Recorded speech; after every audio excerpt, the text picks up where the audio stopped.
Hello and welcome back to another episode here at The Damage Report. I am John Iadarola. Today is an exciting day, as 1/5 of all days on the show are, because it's a Friday, which means we have Brett Erlich. Brett, how's it going?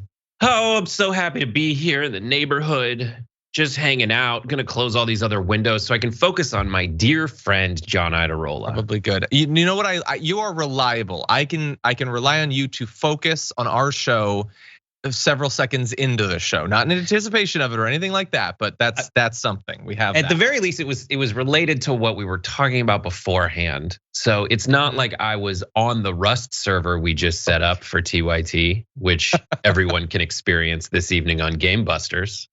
Oh, so you're going to be launching back into Rust. Now, how exactly would a Rust game be busted?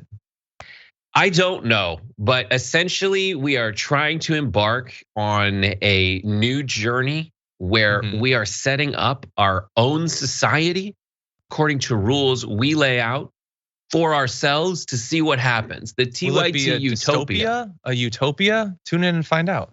Yeah, well, there's definitely random military installations we can't take out of the game. So if you go to those, you get shot. But okay, everything else, you can run around naked. It's up to you. Nice. Anyway, so you can tune in to Rust Busters later on tonight. That's gonna be a lot of fun. Here on the show, we've got a lot to look forward to, including when we close out, we have an errand to do. One of our chores, I guess. Hold on one sec. Oh no, John. The garbage has to be thrown away. And I'm excited because I have a very simple garbage person. Some might say a very petty garbage person, but it's something I've been holding in my back pocket for a few days, and I need to talk for a minute about it. So stay tuned to the end of the show to get to that. Along the way, we got a lot that we're gonna be talking about. Not only Kevin McCarthy and all these videos that are popping up and making him look ridiculous, devastating injustice in the so-called justice system. What did Greg Abbott actually accomplish at the border? And some, I'm gonna say for legal reasons, very suspicious coincidences going on around Russia and their invasion of Ukraine. So a lot to look forward to. Also, a little update on that Bernie Sanders bombshell that dropped earlier this week. So everyone, I'm gonna need you to hold on to your butts as we launch into that. Also, hit the like button. So release one hand from the butt to click the like button so that people know we're live. And if you wanna send us super chats, comments, tweets, all that, we'll respond as we go. But with that said, Brett, are you ready to talk about the news? Yeah, let's do it, John. Okay, let's definitely do it. Actually, right before we launch into that, I will say a lot of people are already messaging me. Sophie, it's gonna be okay. Messaging me like, Marjorie's in court. No, she is, but it's like we're live. We can't track it live. So we'll be taking a look at what happens, I'm sure, on other shows, on the main show. Trust me, I know that she's in court.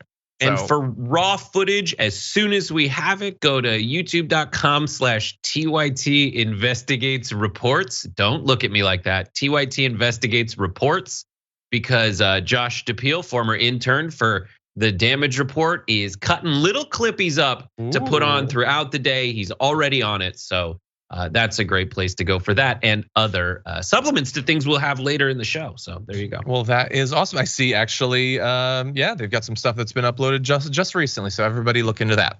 Okay, now with that said, now, so that Sophie doesn't kill me, let's jump into this. Liz, you on the phone? Yeah, I'm here. Thanks, Kevin. I guess there's a question when we were talking about the 25th Amendment resolution. Yeah. And you asked if what happens if it gets there after he's gone. Is there any chance? Are you hearing that he might resign? Is there any reason to think that might happen? I've had some few discussions. My gut tells me no.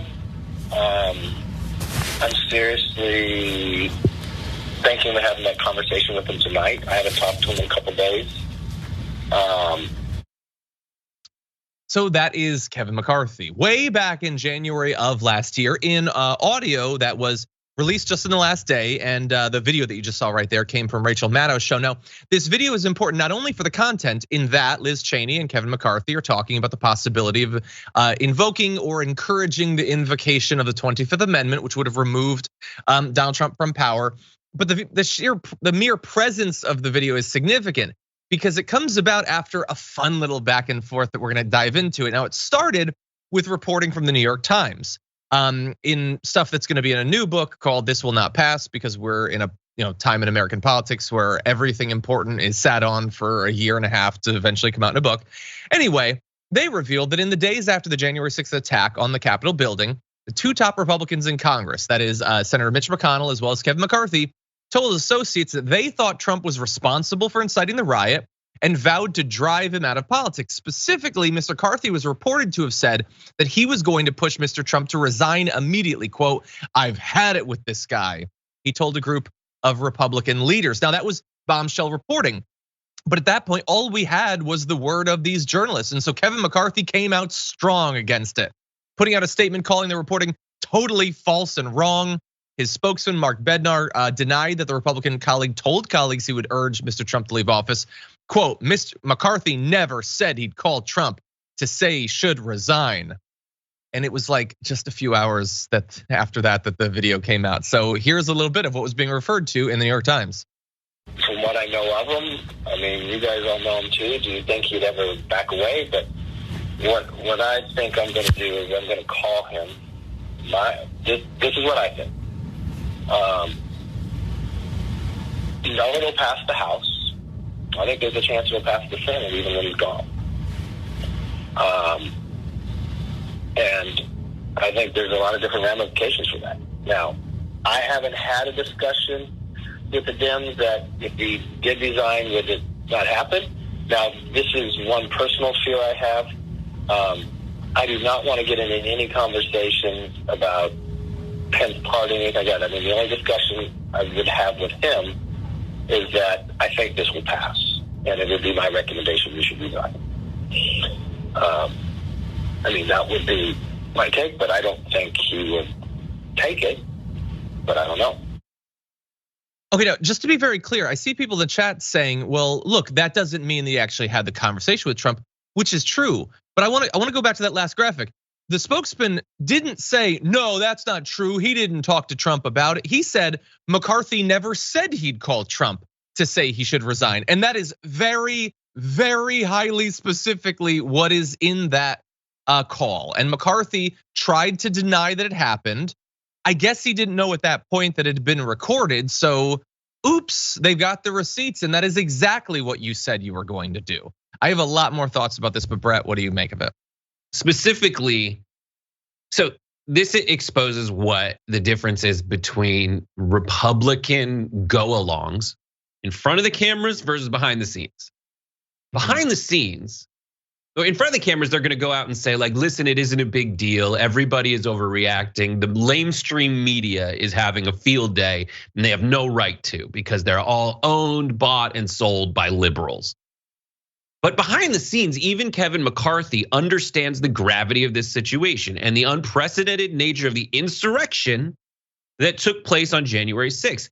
And when he's talking candidly with people behind the scenes, he understands, and his instinct is this is so bad that even in the environment we're in the toxic environment we're in, where Trump is completely lambasting and trying to eliminate the credibility of the media, even Kevin McCarthy thinks that it's a bridge too far and that Trump himself should resign in this situation. Yeah, exactly. And look, I know many people are going to be covering this because like people who might agree with us or be kind of on the spectrum are going to be like, yeah, look at, they got him. But like, I guess I'm kind of doing that, but it's also partially like, no, he was kind of in private doing the right thing. Now, he didn't end up doing it. He only had I guess the intestinal fortitude to imply that he would go against Trump for a couple of days. And then I guess they looked around, they thought, oh, our base is totally fine with this. There's enough conspiracy theories that are kicking up mud that Republicans don't know exactly what to think. So this is acceptable. Oh, okay. Well, then I guess I'm not going to push for it. But in the moment, he actually had the right impulse that this is unacceptable. This is a bridge too far. And unfortunately, he turned around on it. And that the Senate will vote to pass the impeachment resolution. So that is a that is a super majority for the most part of the Senate.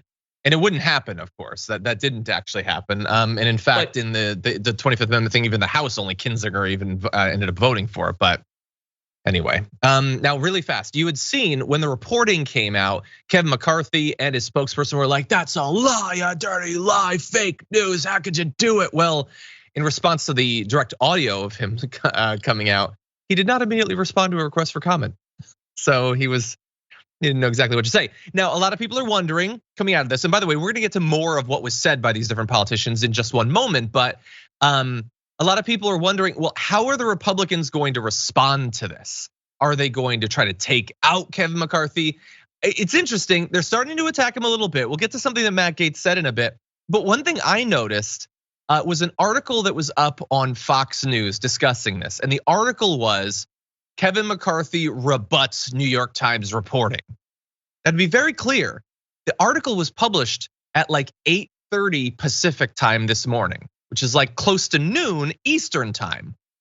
Their reporting was entirely focused on the New York Times says he said this, but he rebuts it.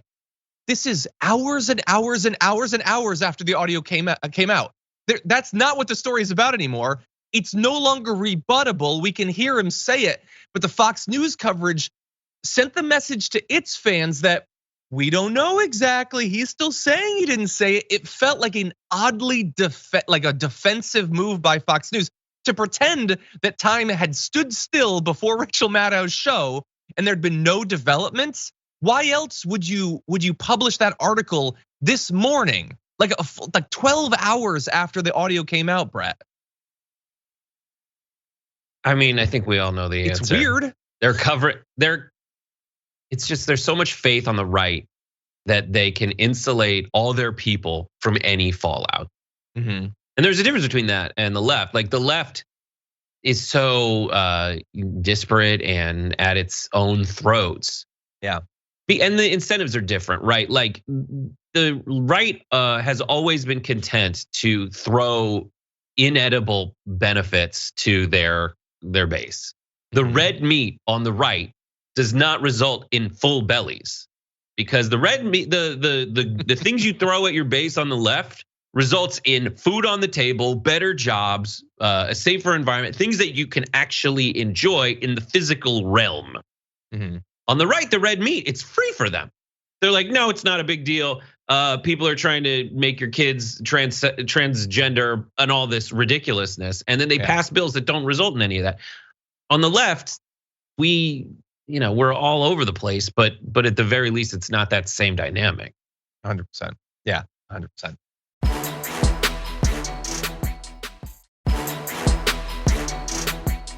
Okay, I'm looking at the clock and I'm thinking, okay, forget the third video. Well, let's queue up for the fourth video and then we'll get to some of these other comments. So whenever you're ready on the direction side, you can jump to that last video. If we lose the House, this is no joke. January 6th was a trial run. And a lot of people don't seem to understand that. It was a trial run. And they're going to come back and they win the House. Here's the thing, the technicality of what happened on January 6th. The only reason it wasn't worse was because Democrats had the House and they didn't have the votes in the House. If they take the House, then they have the votes to not authorize and legitimize the presidential election, whatever the results are. And so this is very serious. I agree. It is very serious, and I'm glad that AOC is focusing on it because the Democratic leadership doesn't really seem to get the severity of this. Now, you might think, well, that's not fair. I mean, after all, they're doing the January 6th commission, right? They're taking it seriously. Yes, they're sort of investigating and they're sitting on their hands, and maybe sometime before the election, something will come out right before the Republicans sweep back into power and get rid of the January 6th commission. That's good. Jamie Raskin's doing some work and stuff like that. But in terms of fighting back against the anti-democratic movement that we're seeing, there's very little actually coming out from the Democrats on that. And what's interesting is with all this news that's come out about Kevin McCarthy, like when you contrast the things that he was saying back in the day, I would like to hear some of that coming from the Democrats. Let's jump into some more of what we found out about Kevin McCarthy after the 6th. He said at that point that Trump's conduct had been atrocious and totally wrong. He said that the president had incited people to attack the Capitol, saying that Mr. Trump's remarks at a rally in the National Mall that day were not right by any shape or any form. Now, of course, I guess the joke is on democracy, because in the end, Kevin McCarthy ends up totally going along with it and all that. But look, on the 10th, he was having January 10th of last year, he's having a conversation saying that not only would he call on Mr. Trump to resign, he said that he wished big tech companies would strip Republican lawmakers of their social media accounts, as Twitter and Facebook had already done at that point with Donald Trump. He said, we can't put up with that, this irresponsible behavior in social media. Can't they take their Twitter accounts away too? And now he's saying, Mr. McCarthy, his spokesman says, never said that particular members should be removed from Twitter. Well, I'm sure, like the New York Times reporters say that they have more on tape. I'm assuming if they're making that claim, they have that on tape too. So get ready for the backtrack on that, Brett. But that is so directly against everything the Republicans now publicly stand for, encouraging big tech censorship of their elected representatives because of irresponsible behavior. Well, that's because they have no actual, to put it in John terms, any actual values other than they value power. And they will do anything to retain it. So that is politics winning out over the ideals that this country was founded on. That is power's power over doing what's right, which is they should not be called the right wing because nothing they do is ever right. It is utterly morally wrong and reprehensible. And that's the thing. The reason that Kevin McCarthy was freaking out when this happened and said, I will probably, I think the president's not going to want to back down, but I think the people in the Senate are going to push him to resign through a vote to pass an impeachment, even the Republicans. He realizes though, there used to be this thing where like when Nixon resigned, it looked like there was enough honor among the people in his own party that against a mountain of not only evidence, but just this instinct that they were being horrible. And this is not the direction America could be perceived to be going in. The people would step up and vote against this. There was honor. There used to be honor, even in a Nixon era. But now there is none. Now there is only, and the other thing is that feeds into things like why there's a Fox Nation and not a CNN Plus anymore. It's because there is no enthusiastic person out there who's like, I need to get rid of Trump because he's just too much. That's the instinct. But there's people that say, I need to get Trump back because this is not enough.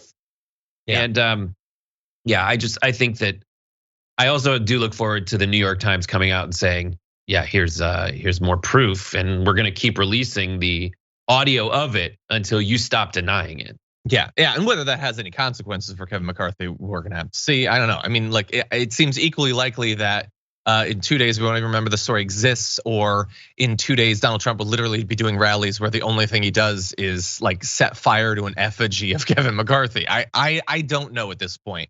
No consequences is like sort of the median position on everything that happens, but we'll have to see. Now, the issue is that while he was saying things like this, and we're gonna get to Mitch McConnell, flash forward just a few days to the actual vote, only 10 House Republicans joined with Democrats to support impeaching Donald Trump. So like at that point, I guess the tide had, it's not that the tide had turned, it was clear that the tide wasn't going to turn. So those who had been looking at the ocean decided, well, I guess I'm still with Trump.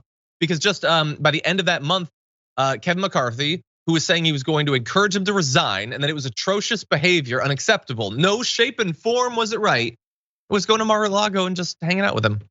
And since then, all those comments are done. There are some Republicans who still criticize Trump for what happened on the 6th, but not Kevin McCarthy. He's moved on from that. Mitch McConnell, who will occasionally criticize him, even though, remember, Mitch McConnell turned on impeachment too. He previously said that he thought the Democrats would, quote, take care of the son of a bitch for us. Remember, publicly, he was saying, well, I think he's gonna be out of office in a few weeks, so this is just an attempt to distract the nation. Like, he turned against it just as fast as Kevin McCarthy, but in private, he was taking it seriously. So I don't know, do you give him credit off of that? And to bring this back to AOC in terms of the trial run, when they go for the next attempt, there are going to be a lot of Republicans that are perfectly fine with it. New poll in Salon, a majority of Republicans believe now they've landed on, no, it was an act of patriotism. 57% say that. 88% of Democrats say it was an insurrection. So remember, the vast majority of those Republicans that now say it's an act of patriotism were denouncing Antifa on the day of. But now you give it a year, a couple extra months, and it's an act of patriotism that we should all be able to get behind, Brett. And they can't. That's what's so infuriating about it. And that's the thing I honestly don't have a solution for. Because they're so tribal that they just want to be right. Mm-hmm. And they don't need to be consistent in their justification for it. So that's another theme of this, is the right wing doesn't start with a response and build on that response to something horrible that they've done that's obviously wrong. They know it's wrong. They know, like, think of everyone like Kevin McCarthy, who would much rather Mitch McConnell be in power, would much rather have a Mike Pence, someone boring and religious and totally, abortion plus tax cuts equals Republican Party. Yep. But yeah, it's very frustrating. I don't have a solution for it. That's the problem. I don't, and look, that could be personally disappointing for us. Maybe our audience wishes that we could solve it. I would say it's not on us. Just to finish the thought, it's that they try something and they know that it's bad, and then they know they see it fail. They throw the spaghetti off the wall, it falls down. They don't justify why they threw that wad of spaghetti against the wall. They just abandon it and come up with a completely contradictory defense to their actions and throw that against the wall. And if that sticks a little, they build on that. But they're never held accountable for the fact that if they try 3 different responses to the same event, and 2 of them are wildly contradictory to the third, they're never held accountable that they exposed already that their justifications 100%. are BS and not founded in any reality, but rather founded in whether they test well with their own audience. Exactly. Well, look, to bring it to terms that John would use, it's because a desire for consistency, internal logic, those sorts of things, that is not a value on the right. It isn't. We might falsely believe that that's not a political thing. That's just everybody wants to be consistent, right? No, values get ranked. And a desire, as you said earlier, a desire for power, a desire for a feeling of superiority, of ideological purity over intellectual consistency, those so far outrank any desire for logic or attachment to reality on the right that you can't even see those values anymore. They're so deep descended into the muck. And like, really fast, Mark Levin was doing a whole show on Disney talking about how it's a network of perverts. They shouldn't be able to exist. Does anyone on the right think it's weird that no one on the right was saying that like 4 months ago? They were all totally fine with it. That DeSantis took $100,000 from a group of commie perverts and they don't have any problem with it. There is just no desire for any of this. And that said, we're gonna take our first break. When we come back, we're gonna be talking about just one of the worst situations right now in the criminal justice system, as well as we're gonna laugh at Greg Abbott a little bit. So don't go anywhere. We'll be right back.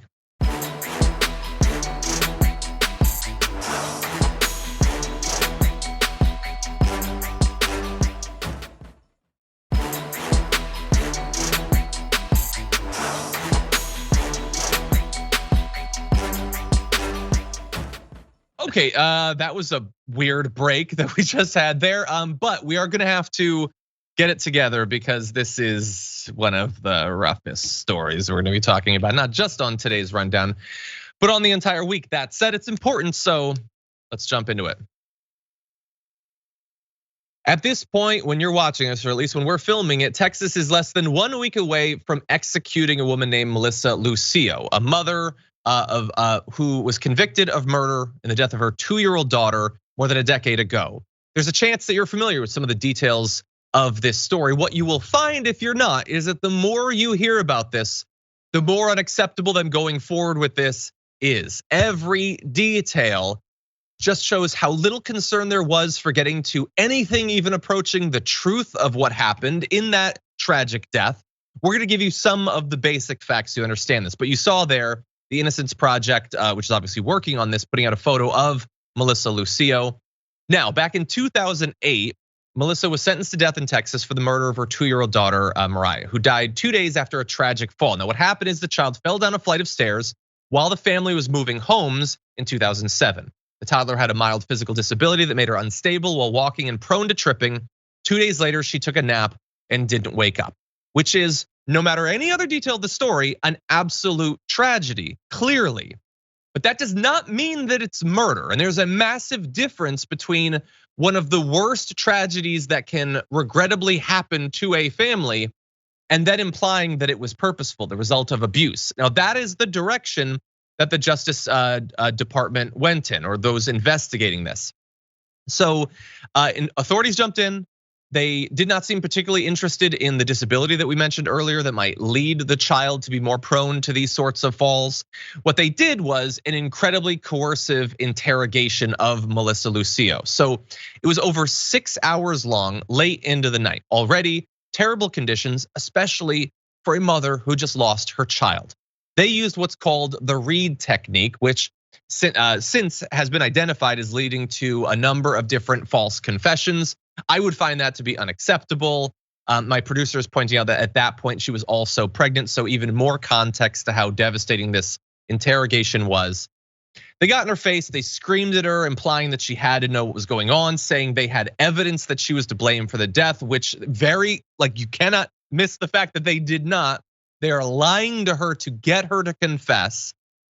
Then they reassured her that all of this could be done. If she only admits that she was responsible, then she has nothing else to worry about. She said over 100 times during it that she was innocent, over and over and over again. But eventually, after hours of pressure, they broke her and they got her to say what they wanted, to repeat these phrases that they'd been coaching her on throughout that. That coerced confession was the core evidence presented at her trial, apparently critical to the jury's guilty verdict and the death sentence that followed. They did not need to demonstrate some sort of pattern of abuse of the children, anything else that would lead one to believe that aside from the death itself, that she might be responsible. They had the confession, which they forced out of her, and that's the evidence that was used. Now, there's a lot of other details, which we'll get to, but Brett, what are your thoughts based on what you've seen so far? Something specific, the Reid technique, the more you find out about it, the more ridiculous it is. So the Reid technique is essentially a way to get people to admit to something, not the truth, not necessarily the truth. It is just a way of wearing someone down so that they'll say whatever you need them to say so that this can stop. There's no timer on it. Now, sometimes I'm sure the Reid technique results in a confession to what's true. But other times it has been proven that it just leads to people saying whatever the police want, so that they'll essentially no longer have to endure the interrogation. Yeah, 100%. And again, it's like, I wish we had a time to jump into that, because that is worthy of its own whole thing. But right now, let's focus on Melissa Lucio, especially because time is short. We are mere days away from the execution. Now, on top of everything else that we've already said, evidence that had been presented at the trial has been debunked. The fact that timeline, as my producer points out, that the death was ruled a murder before an autopsy was conducted, which that's unacceptable, obviously. The jury didn't hear about Melissa's own history of trauma and abuse. The DA who prosecuted Lucio was running for re-election, has since been convicted of bribery and extortion. And there has been some, that's the context that's baked into the decision that they got. There's been some very interesting developments since then, including that 5 of the jurors in her case have come out in favor of clemency or a reprieve, citing in part the new evidence. One in particular said, "I voted to sentence Melissa Lucio to death. I was wrong." There's a group of 103 bipartisan members of the Texas legislature, including 32 Republican members of the House and 8 Republican state senators. That is 32 Republican members of the House, 8 Republican state senators coming out against an execution, that by itself should be the biggest news of the week potentially. But despite that, it is still moving forward. They are still proceeding, and there's every reason to believe that unless there is a national uproar, that they are going to go through with this. Possibly one of the most unjust executions that we've seen in some time, Brett. it is. I mean, this is one of those heartbreaking situations. That's why a lot of it, as you go through it, you're like, so we're going to execute this woman for that. This for stuff like this is the reason I don't think we should have a death penalty. You just might be wrong. Yeah. Declaring it a murder before you have evidence of it, taking a confession and not really being able to bring actual evidence, and then the process that forbids any additional evidence from coming into the courtroom. But the thing for me is this happened 14 years ago. And she's gonna be killed by the state that says that, listen, we shouldn't have government overreach, but we should also just be able to kill you. And I understand there should be, and when this kind of information comes out, the amount of cost and time that it would take to get this through the justice system in a way that yields justice, which is what the justice system is named after, is prohibitive. Not only in terms of overall resources, but the amount of time she's allowed to be on death row before they kill her. Yeah. Just think, like you pointed out, the time since it's been there. Imagine, let's say that everything goes the way it should, that they do cancel this thing, which there's at this point not a great reason to believe that's going to happen. We have in the lower third, you can see the phone number there if you want to call Governor Abbott to try to put pressure on him. Of course, it's Governor Abbott, so that's going to be difficult. If you're on the podcast, by the way, the phone number is 956-446-2866. It has been, she lost her child. She has spent years and years in which she has been, incarcerated. Many people might have, up until recently, thought that she actually did it. So that's its own terror. Facing death, even if nothing else happened, this has been an unacceptable, unimaginable situation to put this mother through. And she might die as a result of it. Like this should by itself, as you pointed out, this should be enough to get us to end the death penalty, that this sort of injustice can happen. But the thing is, we know that there's hundreds and hundreds of cases exactly like this, where the evidence was just as shoddy, the forced confessions were just as clear, and the techniques that were used were just as objectionable. But we just keep letting it happening, and this is Texas, and some Republicans, to their credit, are coming out against it, but for the most part, like, perfectly fine with this. This is hardly new, specifically in Texas. Yeah, and there's other facts, like if you read the objection, the strongly worded but still respectful letter from all the legislators.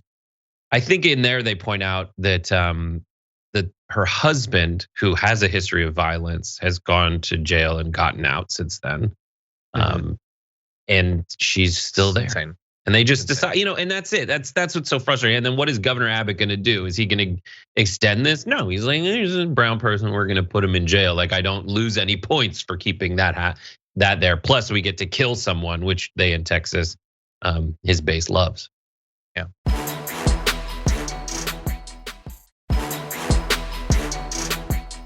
Well, we're going to transition now to another story about Greg Abbott, just to give you an idea of his priorities, basically. Like, this is going on, he could have an effect, he could end this injustice, not cure it. It's all baked in at this point. He could do that. What has he actually been up to? Well, we're going to let you know as we transition into this.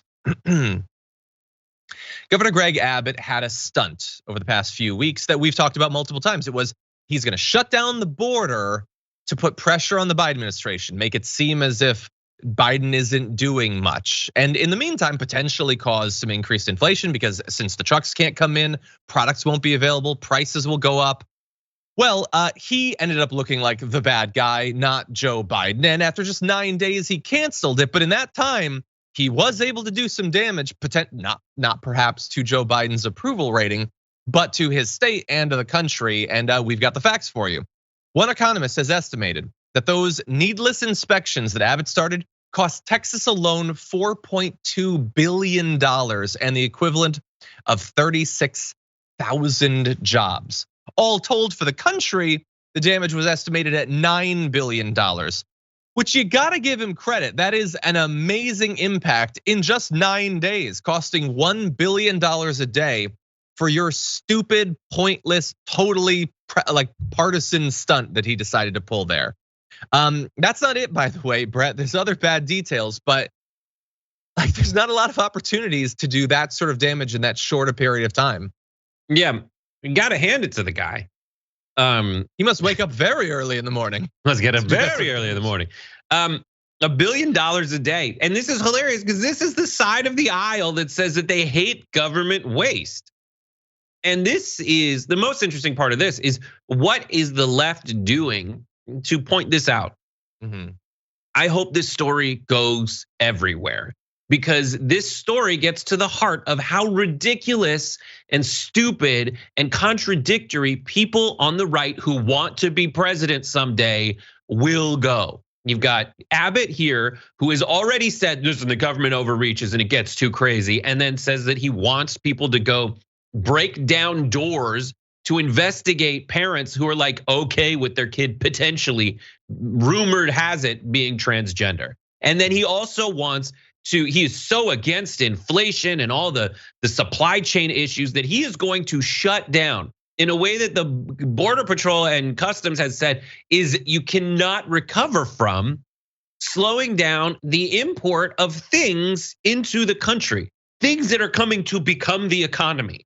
Yeah. He's stopping it because I can't believe he's ridiculous. He doesn't understand that what he could do is just say mean things about immigrants and what's happening at the border, never do it and not cost people the money and still come out on top. But in this situation, he has really rolled in it because this guy has shut down the border and cost a very huge amount of money to the American people, specifically those in his state. Exactly. Yeah. Ton of money. Anyway, so okay, that's the cost, but you might say, well, okay, that was the cost, but they did it for a reason after all. It's to find contraband, to find human trafficking and drug smugglers and all that. So let's balance the cost against the gain. Well, state troopers did the inspections and found, oh no, 0 drugs, weapons, or any other type of contraband. That almost, like just by chance, couldn't you have found some guns or something? No. They did 4,100 inspections. They didn't find any contraband, but they did cite some truck drivers for underinflated tires, broken turn signals, and oil leaks. And so at the end of the day, oil leaks and $4.2 billion kind of seems worth it now, though, doesn't it, Brett? It's just like it's like having a kid, I assume, where you're just like, listen, don't touch the fire. Like we have all these protocols in place for a reason. There's a cover in front of it. It protects us as it is. And they're like, no, I have to find out for myself. I know better than you. And so I need to go put my hands on the fire and mess with it. And you're like, you're gonna burn yourself. All the protocols and safety it was in place at the border and it did fine. Apparently. But he went, by the way, let's be very clear. They already do those inspections. That's what I'm saying. We already have these things. Yeah. You don't have a better way of doing it. And he proved his incompetence. So he is not only a big government money burner, but he's also absolutely incompetent. He thinks he knows better than the professionals. He is against Customs and Border Patrol because he thinks he knows better than them. To dear people on the right, the folks that you like who are keeping the evil Mexicans out of the country, even they think Abbott is a total useless idiot. I like it. That's where we're gonna end. We're gonna go to our second break.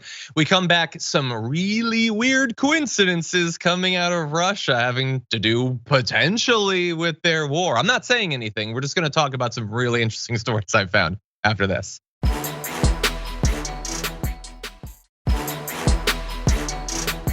So here's the thing, Brett. Here's a little update. We got to get through both of these and what remains. So let's be relatively fast, starting with this. It's a message that says kill all the prisoners, perhaps save some of the officers, probably because they'll want to interrogate them and get intelligence out of them. But this is just another intercept by the Ukrainians. Now, of course, we cannot verify it, and CNN has reached out to the Russian Ministry of Defense. No comment yet.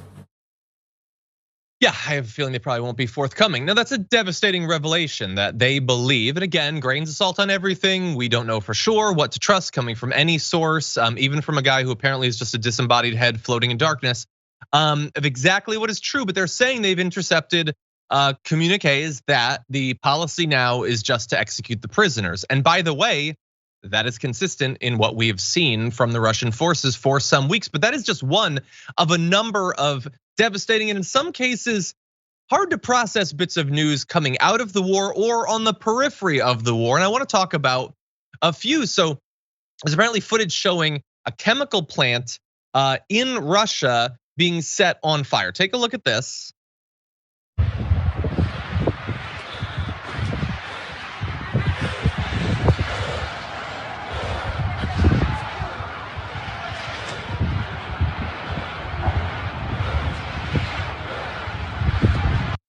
So just to be clear, that footage is not in Ukraine, it's in Russia. It's described as a chemical plant 250 miles east of Moscow, and chemical plants do get set on fire. Sometimes they just explode. It happens in the United States. It did come on the same day that a defense plant blaze also broke out, killing 7 people. Just putting that out there. Also happened to notice that there were a couple of oligarchs found dead just in the past couple of days. Former Kremlin official and Gazprom Bank vice president was found dead in his luxury Moscow apartment alongside the bodies of his wife and 13-year-old daughter on Monday. It appeared he had shot them before turning the gun on himself. Now that's in Moscow. Oligarch apparently killed his family and then killed himself. The following day, a former Novatech deputy chairman and his wife and his 18-year-old daughter were found dead in their mansion in Spain in this case. The scene suggested the woman had been stabbed before the oligarch hung himself in the garden. Now, this is 2 different countries. Neither, by the way, were on the international sanctions list. I'm just putting all this out here, Brett. That's a lot, and things happen in the world. There are coincidences. Multiple fires can break out, multiple oligarchs can die. We're living in crazy times, and I go to crazy places in my mind. That's all I'm saying. What's your contention that the Russians are behind it? Well, that theoretically there could be sabotage happening inside of Russia. That's an idea. That's not my idea, obviously, but that's an idea. And the idea that people have been killed in other countries by the Russians would hardly be the first time. Novel, unique, Well, I'll say this. When it comes to ridiculous activities that are also extremely bleak, like that is Russian culture. And then you throw in like an acrobat. In my experience with Russian culture, reading their books, and then like hanging out with some, it is just strange to me. But also, like, here's another thing that I like to draw a line between, like, to just give you an idea of where America has gotten relative to Russia, like years and years ago, it's almost comical and well known that if someone was engaged in a scandal in Russia, it was literally that the Kremlin had put child pornography on their computer. They literally called everyone a pedophile. Like, it's well documented. It's happened many, many times. That was their go-to move for a long time. And then they'd also go kill people. Here in America, we're right now at the point where we're calling everybody a pedophile. Yeah, I'm scared that we'll get to the point where they'll do this. And like when I'm thinking about these like murder, suicide, crime scenes, I can almost see, like, I'll say KGB, but whatever they have now, they're giggling. They're like, all right, I'm gonna kill them and put the gun in hand, shoot himself, put him down. Yeah. Like, and again, we're not saying that that's what happened. There is no direct evidence of any of this. It's just. I will compare the convenient coincidental nature of these events, but not declare that they are absolutely connected. It's just that, like, this happens a lot. So it's either the thing where I'm implying might be the case, or it's just really, really bad luck that all the people who oppose Putin, either in public or in private, seem to end up dead in ways that it's like, well, I can't believe he fell off a giant balcony. Yeah, ways that are just coincidence. That's all I'm saying. Anyway, by the way, none of this has to be anything more than a coincidence for the situation to be devastating. More photographs have now been released, satellite photography of mass graves outside of Mariupol. You can see they've been expanded. so many people are being killed. The situation is incredibly serious, even if only the things happening inside of Ukraine are true and verifiable. It is a devastating situation. The war needs to end.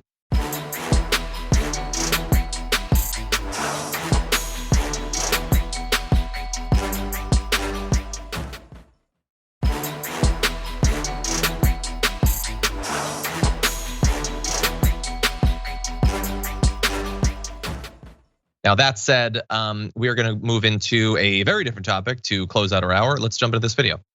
So I'm curious, are there been frequently asked questions of Bernie Sanders that he's going to run again in 24? Yes. People, Okay. I mean, amongst who? Maybe not from Chuck Todd, but maybe but certainly from our allies, and there are a number of them. Both people who endorsed us, groups have endorsed us, supporters around the country have been saying, I think. So he's not going to primary Biden, correct? Yes. That's out of the question. Well, right. I don't think that he's supporting President Biden aggressively, trying to get the agenda passed. So yeah, I don't. Primary's not on the table. But he does not have that same deference for the vice president. No, he respects Senator Harris. I think at that point, Vice President Harris.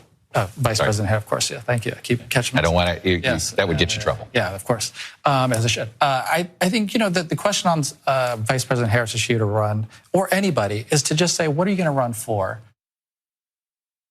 So that's an awesome update on what we've been talking about earlier this week about the fact that as the leak, which is either originated from or is at least confirmed by Faiz Shakir, is that that Bernie would run if Biden doesn't. Chuck Todd there, he's just saying, he's not saying anything. He's just saying, well, why wouldn't there be the deference for Harris, or clarifying it? Why would there be deference for a person who wouldn't be running for re-election? She is the current vice president. That's true. Vice presidents do run for president. That happens. Why would we expect that anyone, or especially Bernie, would offer deference to the vice president in that case, Brett? Especially because he did better than she did. Hate to break it to you. Quite a bit. Why is the rubric by which we judge this like going to someone who lost? Because because that's not how it works. This is not like line of succession. It's not like if God forbid something were to happen to Biden, Bernie's gonna jump in and like sit at the Oval Office Resolute desk faster, and now he's president. No, this is when an election happens, he would run. Yeah, that's what, and he's already said he's not gonna do the thing that is like, oh my God, challenge Biden in a primary. Yeah, like, by the way, Harris wasn't chosen by the people to be the vice president. Like when she went up to be chosen by the people, as you pointed out, the people were more with Bernie. Now, look, to be fair, Biden ended up winning that race, so they could retort with that, and maybe that plays into Bernie not being willing to primary Biden specifically. But there's no inevitability to vice presidents. Vice presidents frequently run for president and lose. You get to weigh in as a people. The voters get to weigh in. By the way, I did want to let you know the one thing though, because like I feel like this is the beginning of, again, the strike back. Chuck Todd, a guy who had some disgusting things to say during the last primary about Bernie voters, certainly has a preference. He may not state it like I do, and that's supposed to seem more objective, but it is indisputable that he has a preference. I'm feeling a little bit of other establishment pressure coming down. So, by the way, if you take a look at this, it's coming from the Washington Post. They said only 21% of Democratic-leaning voters say their choice would be Joe Biden again. That is like shockingly low for a president. Okay, so that opens up the possibility of someone else. They had a ranking, by the way. This is not like based on polls. It's just the Washington Post, Aaron Blake's preference. And so let's bring this up. They have Joe Biden at number 1. They'd prefer that he just runs again. Pete Buttigieg is number 2. Kamala Harris is 3. They throw in Elizabeth Warren there 4. I mean, obviously, Amy Klobuchar has got to be top 5. Why not? Roy Cooper, you can't walk down a street in America without people calling out for Roy Cooper, and then they throw in AOC as 10. Bernie's not even on the list, by the way. So I just find it so amazing. So get ready. If he does decide to run, it is gonna be another time through that cycle of the establishment, objective, neutral journalist pressure to get the outcome that they want, which is definitely not Bernie Sanders. There's no talent on the left. There isn't. It's indisputable. Anyway, thank you everyone. We've got more coming up. We're gonna take a short break. We'll be right back.